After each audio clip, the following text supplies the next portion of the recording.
آنے کو کہا گیا ہے اور اس کی تاکید کی گئی ہے۔ اسی کے ساتھ ساتھ جب ہم یہ دیکھتے ہیں کہ جب کسی مہینے کی خاصیت نیکیوں سے کی جاتی ہے، اس کا وزن نیکیوں سے تولا جاتا ہے کہ اس کی اہمیت نیکی کرنے کے اعتبار سے بڑھ جاتی ہے، تو اسی طریقے سے ہمیں یہ بھی نہیں بھولنا چاہیے کہ اس مہینے میں اگر ہم کوئی گناہ کرتے ہیں، اگر کوئی ہم غلط کام کرتے ہیں، کسی غلط کام کو انجام دیتے ہیں، کسی گناہ میں مبتلا ہو جاتے ہیں، تو اس کی قباحت اور اس کی برائی لہٰذا اور زیادہ اس میں اضافہ ہو جاتا ہے۔ جس طرح نیکی میں اضافہ ہوتا ہے ثواب میں، اسی طرح برائی کا جرم بھی اور زیادہ بڑھ جاتا ہے۔ تو لہٰذا اس مہینے میں ہمیں خاص طور سے عبادتوں کا اہتمام کرنا چاہیے۔ اللہم بارک لنا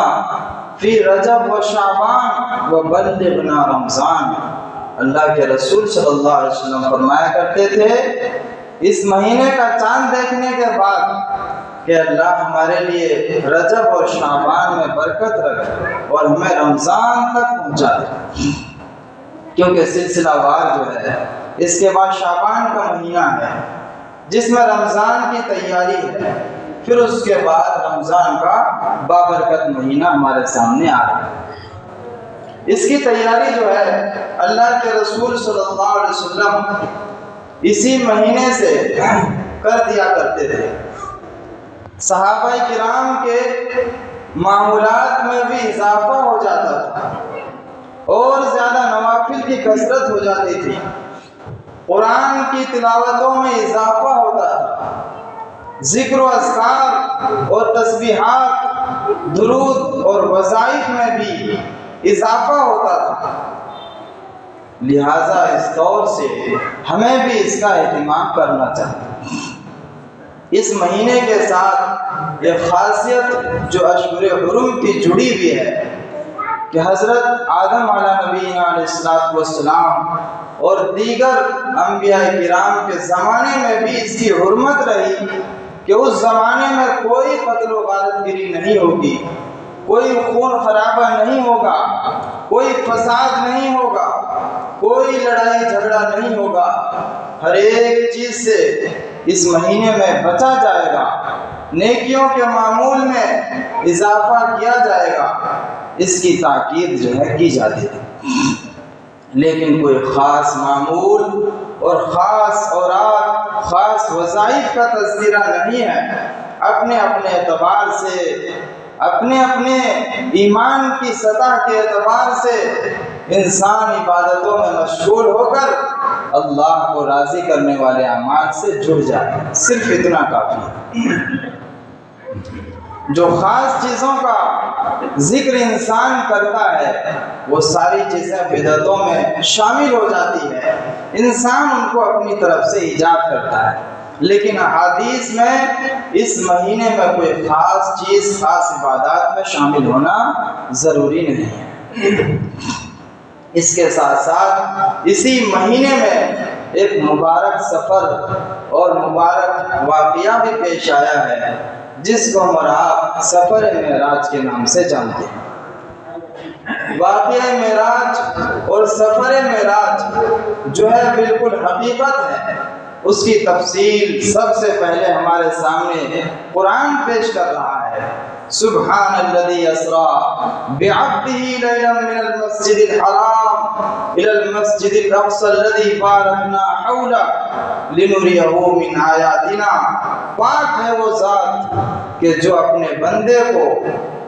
بندے کو مسجد حرام سے مسجد اقصی لے کر کے گیا، مسجد حرام سے مسجد اقصی لے گیا۔ لہذا صحابی کی روایت ہے، وہ کہتے ہیں کہ اللہ کے رسول صلی اللہ علیہ وسلم کو معراج کا سفر کرایا گیا اور قرآن اسی لیے سب سے پہلے کہتا ہے سبحان، یعنی پاک ہے وہ ذات تمام عیبوں سے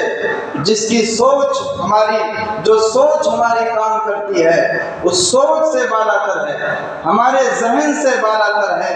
ہماری عقل کی سطح سے اونچے درجے کی چیز ہے۔ اسی لیے اللہ رب العزت نے فرمایا پاک ہے وہ ذات تمام عیبوں سے جو سوچ ہماری کام کرتی ہے، ان تمام چیزوں سے پاک ہے۔ راوی بیان کرتے ہیں کہ اللہ کے رسول صلی اللہ علیہ وسلم کو سفر معراج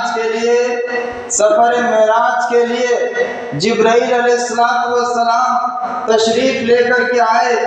اور حضور صلی اللہ علیہ وسلم ام ہانی کے گھر پر تشریف فرما ہے، رات کا وقت ہے، اور ایک سواری جنت کی سواری براق آپ کے لیے لائی جاتی ہے جو بجلی سے بھی تیز ہے، اس کی رفتار بڑی تیز ہے، لہذا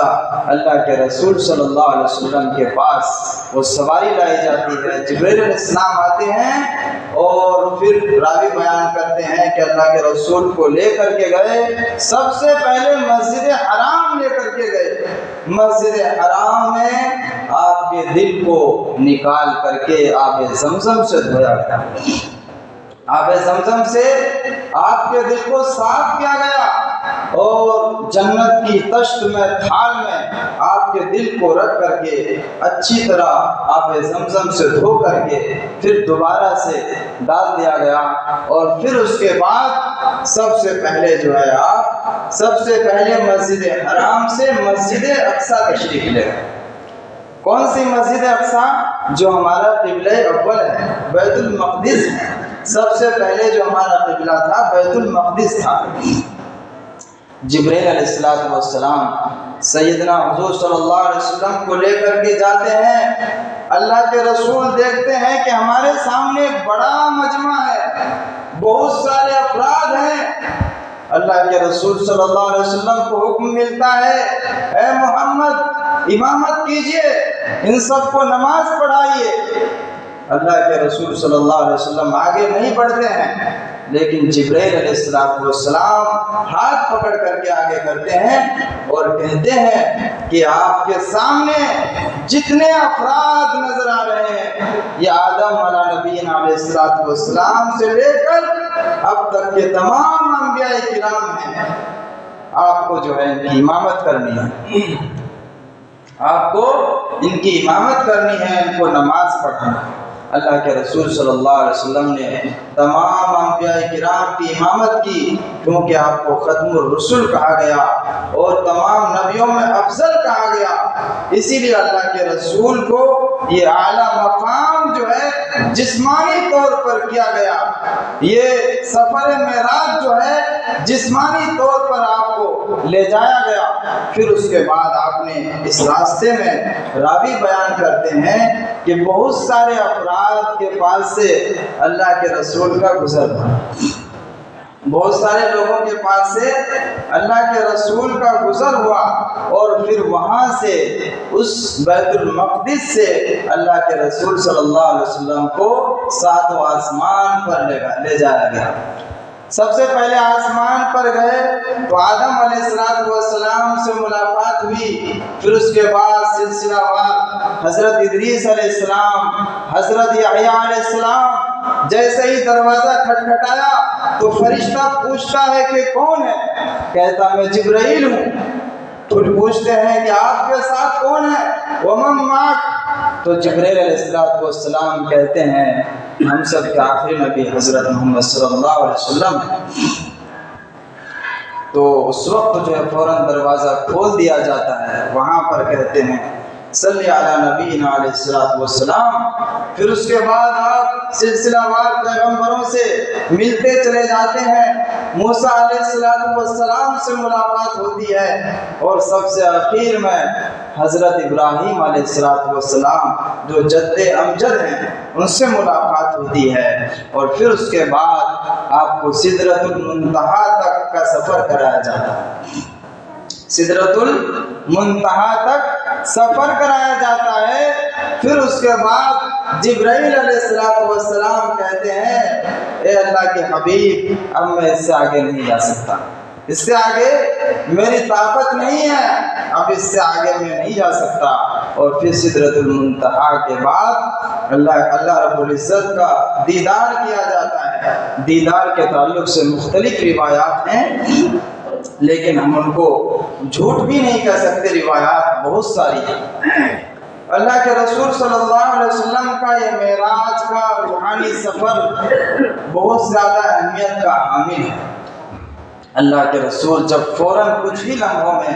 بجلی کی تیزی کے ساتھ، اس سے بھی زیادہ تیز رفتاری کے ساتھ واپس لوٹتے ہیں، لہٰذا کفار مکہ کو جب پتہ چلتا ہے، ابو جہل کو پتہ چلتا ہے، تو ابو جہل کہتا ہے، حضرت ابو بکر صدیق رضی اللہ عنہ سے جا کر ملتا ہے اور یہ کہتا ہے کہ دیکھو تیرا نبی جو ہے جھوٹ بول رہا ہے، اور یہ کہتا ہے کہ مجھے راتوں رات سفر کرائے گا۔ حضرت ابو بکر صدیق رضی اللہ عنہ نے کہا، اے ابو جہل یہ بات کس کی ہے؟ یہ بات کس کی ہے؟ کیا تو نے اپنے کانوں سے ڈائریکٹ سنی ہے؟ ہاں، ابو جہل نے کہا کہ ہاں میں نے جو ہے خود اللہ کے نبی کو مجمع کے سامنے کہتے ہوئے سنا۔ حضرت ابو بکر رضی اللہ عنہ نے کہا کہ تب تو یہ بات بالکل سچی ہے، تب تو یہ بات بالکل سچی ہے، اس میں کچھ بھی جھوٹ نہیں ہو سکتا، اسی لیے آپ کا لقب پڑا صدیق، آپ کا لقب صدیق پڑ گیا کہ آپ نے سچی گواہی پیش کی، آپ نے اللہ کے رسول کا ہمیشہ ساتھ دیا، آپ ہر حال میں اللہ کے رسول کے ساتھ رہے، آپ جو ہے پریشانی میں بھی ساتھ میں رہے، اچھی حالتوں میں بھی ساتھ رہے، اسی لیے جو ہے سب سے پہلا خلیفہ حضرت ابو بکر رضی اللہ تعالیٰ عنہ کو بنایا گیا۔ وہ جانثار صحابہ کرام کہ جو باتوں کو اللہ کے رسول کی جھٹلا نہیں سکتے تھے، کیونکہ وہ یہ جانتے تھے کہ اللہ کے رسول کے پاس جو واقعات پیش آتے ہیں وہ وحی کے ذریعے سے ہوتے ہیں، جو باتیں ہوتی ہے وہ سچی ہوتی ہے، وہ جھوٹ نہیں ہو سکتی، کوئی بات اپنی طرف سے نہیں ملا سکتے، نعوذ باللہ۔ لہٰذا معراج کا روحانی سفر یہ کچھ ہی لمحوں میں طے ہو گیا۔ اس راستے میں جب اللہ کے رسول صلی اللہ علیہ وسلم کو لے جایا جا رہا تھا تو راستے میں حضور صلی اللہ علیہ وسلم نے دیکھا کہ کچھ لوگ ایسے ہیں جو سڑا ہوا گوشت کھا رہے ہیں، جو سڑا ہوا گوشت کھا رہے ہیں، بڑی اس کے اندر بدبو آ رہی ہے، اس میں کیڑے پڑے ہوئے ہیں، لیکن یہ لوگ سڑا ہوا گوشت کھا رہے ہیں، اچھا گوشت کو چھوڑ کر کے۔ ان کے نزدیک اچھا گوشت بھی ہے لیکن سڑا ہوا گوشت کھا رہے ہیں۔ اللہ کے رسول نے حضرت جبرائیل علیہ السلام سے پوچھا یہ کون لوگ ہیں؟ جبرائیل علیہ السلام نے کہا اے اللہ کے رسول یہ وہ لوگ ہیں جو اپنی بیوی کو چھوڑ کر کسی دوسری فاحشہ عورت کے ساتھ زنا کرتے ہیں، اپنی بیوی کو چھوڑ کر کسی دوسری بیوی فاحشہ کے ساتھ، کسی فاحشہ عورت کے ساتھ زنا کرتے ہیں، تو ان کی سزا یہ ہے کہ قیامت تک یہ ایسا ہی کرتے ہیں۔ ان کی سزا، ان کی بدترین، ان کا جرم ہونے کی بنا پر، بدترین گناہ ہونے پر ان کی سزا یہی ہے۔ تو میرے محترم بزرگوں اور دوستو، آگے چلتے ہیں۔ اس سفر میں جو ہے ایک اور جگہ اللہ کے رسول صلی اللہ علیہ وسلم کیا دیکھتے ہیں کہ کچھ لوگ ان کے ناخن جو ہے تانبے کے ہیں اور وہ اپنے سینوں کو اپنے ناخنوں سے پھاڑ رہے ہیں، اپنے ناخنوں سے اپنے سینوں کو پھاڑ رہے ہیں۔ اللہ کے رسول نے پوچھا کہ اے جبرائیل یہ کون لوگ ہیں؟ یہ کون لوگ ہیں؟ جبرائیل علیہ السلام نے فرمایا امت کے وہ لوگ ہیں کہ جو لوگ سود خوری میں، زنا کاری میں یہ لوگ مبتلا تھے، آج جو ہے ان کو یہ سزا دی گئی ہے۔ میرے محترم بزرگوں، وہاں پر جو ہے کوئی رشتہ، کوئی حسب نسب کام نہیں آتا، اگر آج ہم گناہ سے بچ گئے، اپنے آپ کو گناہ سے بچا لیا، اور ہم نے سمجھ لیجئے کہ بڑا جہاد ہے، اس لیے اپنے آپ کو تمام منکرات سے، تمام گناہوں سے اپنے آپ کو بچانا ہے، تمام گناہوں سے اپنے آپ کو دور رکھنا ہے۔ ہمیں آج تھوڑی دیر کے لیے جسمانی لذت دکھتی ہے، جسمانی مزہ دکھتا ہے، لیکن اس کی سزا جو ہے کتنی خطرناک ہے، وہ کتنا بڑا جرم ہے، اس کی حقیقت کب ہمارے سامنے آئے گی؟ جب کہ ہمارا ایمان جتنا مضبوط ہوگا، اس ایمان کی سطح جتنی بلند ہوگی، اسی کے اعتبار سے ہمیں دین کی اہمیت ہمارے سامنے ہوگی۔ دین کی اہمیت ہماری نظروں میں اس کی اہمیت اس وقت ہوگی کہ جب کہ ہم نے اس دین کے لیے کچھ قربانیاں پیش کی ہو، اس دین کو ہم نے سیکھا ہو، اسلاف کی قربانیوں کو پڑھا ہو، اس کو سمجھاؤ، قرآن کو اپنے سینوں میں اتارا ہو، قرآن کی آیتوں کو سمجھنے کی فکر کی ہو، تب جا کر کے ہمارے ذہنوں میں، ہمارے دلوں میں اس کی اہمیت سمائے گی۔ میرے محترم بزرگوں، یہ معراج کا سفر، یہ روحانی سفر اللہ کے رسول صلی اللہ علیہ وسلم کو اس وقت کرایا گیا جب کہ مکہ کی طرف سے بہت سارا ظلم ڈھایا گیا تھا، بہت زیادہ ستایا گیا تھا، آپ کو تکلیفیں پہنچائی گئی تھی۔ لہٰذا دین کی دعوت کے لیے سب سے پہلے آپ جب صفا مروہ پر چڑھے اور کہا یا صباحا، اے لوگو ایک اللہ کی عبادت کرو، یہ تم اپنے بتوں کی پوجا کرتے ہو، یہ سب جھوٹ ہے، یہ سب کا سب ختم ہونے والا ہے، یہ سب نیست و نابود ہونے والا ہے، لہٰذا تم اس کی عبادت کو چھوڑ کر اس اللہ کی عبادت کرو جو زندگی دیتا ہے، جو موت دیتا ہے، جو بیماروں کو شفا دیتا ہے۔ لہٰذا لوگوں نے جو مخالفت کی، آپ کو ستایا، شیب ابی طالب میں آپ کو 3 سال رہنا پڑا۔ کیسا؟ شیب ابی طالب ایسی گھاٹی ہے مکہ کی کہ جہاں پر نہ کھانا ہے، نہ پانی ہے، نہ کوئی چیز ہے، لہٰذا تمام لوگوں نے بائیکاٹ کر دیا کہ اللہ کے رسول صلی اللہ علیہ وسلم اور آپ کی جماعت اور اہل بیت کے پاس جو ہے کسی بھی طرح کا کھانے پینے کا کوئی سامان نہیں پہنچنا چاہیے، کوئی بھی کھانے پینے کا سامان نہیں پہنچنا چاہیے، ان کو اسی طرح تڑپنے دو۔ انہوں نے جو ہے دین کو، اسلام کو اپنے گلے لگایا ہے اور ہمیں بھی اس کی دعوت دیتے ہیں، اور اس گھاٹی میں اللہ کے رسول صلی اللہ علیہ وسلم نے 3 سال گزارے۔ صحابہ کرام کہتے ہیں کہ ہم نے جو ہے پتے کھا کھا کر کے رات اور دن گزارے۔ جب کھانے کی کوئی چیز نہیں تھی تو پتے چباتے تھے، ہمارے بچے روتے تھے، بلکتے تھے، بھوک سے تڑپتے تھے، ہم ان کو دلاسا دیتے تھے، ہم ان کو ہمت دیتے تھے۔ اللہ رب العزت نے پھر ایسا نوازا اور کہا، اے نبی الم نشرح لک صدرک، کیا ہم نے آپ کے سینے کو علم سے اور علم سے نہیں بھر دیا؟ آپ کو اتنا نوازا، ورفعنا لک ذکرک، کہ ہم نے آپ کے ذکر کو قیامت تک کے جاری کر دیا، آپ کے ذکر کو قیامت تک جاری کر دیا۔ کیسا ذکر؟ کیا پورے ہندوستان کے اندر اور پورے ملک کے اندر، امریکہ کے اندر، لبنان کے اندر، پیرس کے اندر، افریقہ کی صحرا میں، عرب کے ریگستانوں میں اگر کوئی آواز گونجتی ہے تو اشہد ان محمد الرسول اللہ، اللہ کے رسول صلی اللہ علیہ وسلم کی، اللہ کے رسول صلی اللہ علیہ وسلم کا نام دن میں جو ہے 5 بار لیا جاتا ہے، ہر دن 5 بار جو ہے اللہ کے رسول صلی اللہ علیہ وسلم کا نام اذان کے ذریعے سے لیا جاتا ہے۔ اللہ نے اپنے نبی کا نام اپنے سے جوڑ دیا، اپنے نام کے ساتھ اپنے نبی کا نام جوڑ دیا۔ یہ عزت اللہ رب العزت نے بخشی اور ایسا مقام عطا کیا کہ کیسے کیسے پیغمبر آئے، وقت کے بڑے بڑے نبی آئے، اور ان کو اللہ رب العزت نے بہت سارے معجزات دیے، لیکن تمام نبیوں میں افضل اللہ کے رسول صلی اللہ علیہ وسلم کو قرار دیا۔ حضرت عیسیٰ علیہ السلام مردوں کو زندہ کر رہے ہیں،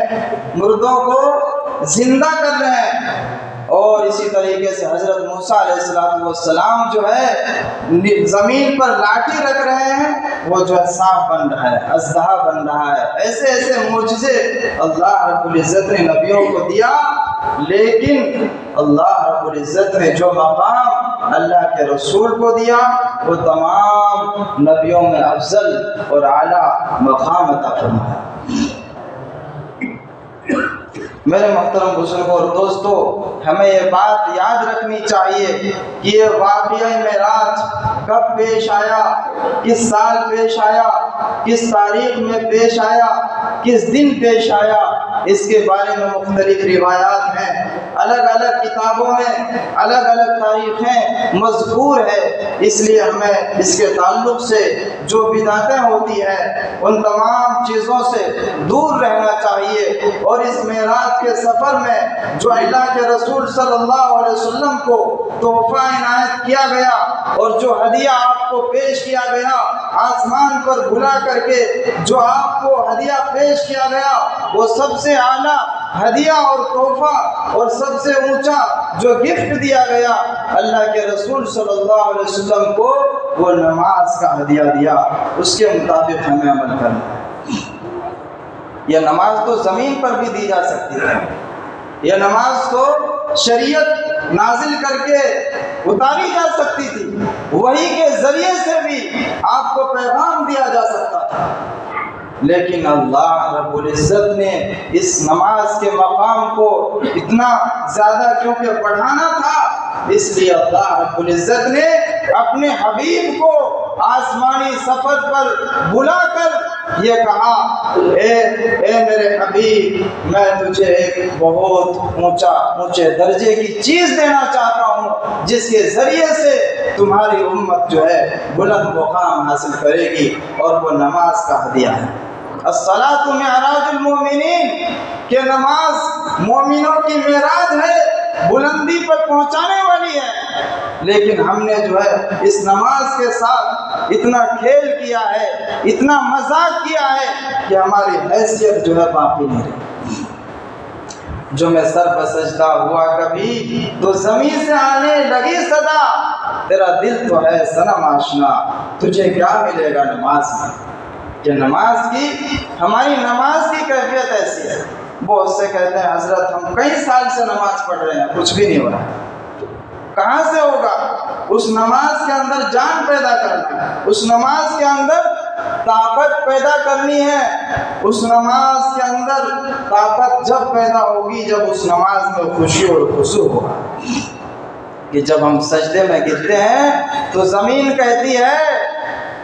کہ اے نمازی، تو نماز تو پڑھ رہا ہے، تیرا دل تو ہے صنم آشنا، کہ ذہن تو تیرا کہیں کہیں بھٹک رہا ہے، بہت سارے بتوں میں، دکانوں پر، مکانوں میں، حساب جوڑنے میں، اپنے گھر کے کام کاج کاروبار میں، اور تو نماز یہاں پڑھ رہا ہے۔